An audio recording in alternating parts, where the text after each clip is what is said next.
Hi, I'm Victor Tapson. I'm Professor of Medicine, Director of the Venous Thromboembolism and Pulmonary Vascular Disease Research Program, Director of Clinical Research for the Women's Guild Lung Institute, and Associate Director of the Pulmonary and Critical Care Division at Cedars-Sinai Medical Center.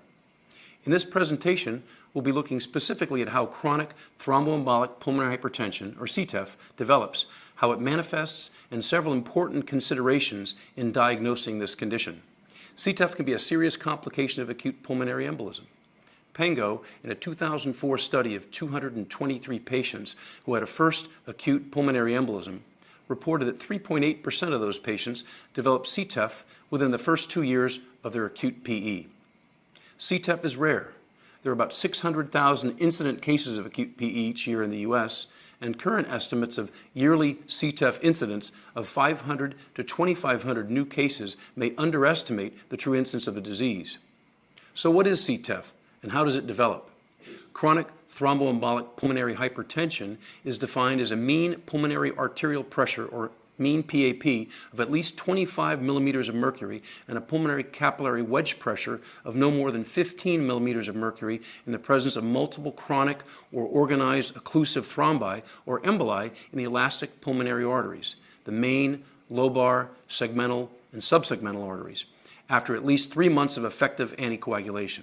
In broad terms, then, CTEPH is a result of a single PE or recurrent pulmonary emboli. According to this widely held embolic hypothesis, these pulmonary emboli incompletely resolve. One study by Miniotti et al. Reported lung perfusion scan abnormalities in 35% of patients 1 year after acute PE. These became organized and resulted in endothelialized residua that obstruct or significantly narrow pulmonary arteries. However, pinning down the exact pathogenesis is less clear because the natural history of CTEPH is divergent. And although acute PE is typically the initiating event, subsequent progression of CTEPH may involve secondary events in the pulmonary microvasculature. The lessened bioavailability of endogenous vasodilators, such as nitric oxide, may contribute to endothelial dysfunction. As you may be aware, NO is believed to play an important role in the pathogenesis of pulmonary hypertension. The persistent macrovascular obstruction and vasoconstrictor response of CTEPH may lead to secondary small vessel arteriopathy, characterized by medial hypertrophy, intimal proliferation, and thickening microthrombi formation, and plexiform lesions which also contribute to PH and right ventricular overload. Reductions in the pulmonary artery diameter due to thrombosis and vasoconstriction result in adverse vascular remodeling. Let's take a moment to look more closely at how these small vessels change, because microvascular disease in CTEPH may adversely impact selection for pulmonary thromboendarterectomy surgery or may affect surgical outcomes. The mechanisms for distal small vessel pulmonary disease in CTEPH broadly entail 3 processes. These may occur alone or in combination. First are obstructions of small subsegmental elastic arteries, featuring small artery occlusion with stenoses, webs, and bands. This pathology is similar to what's seen in idiopathic pulmonary arterial hypertension.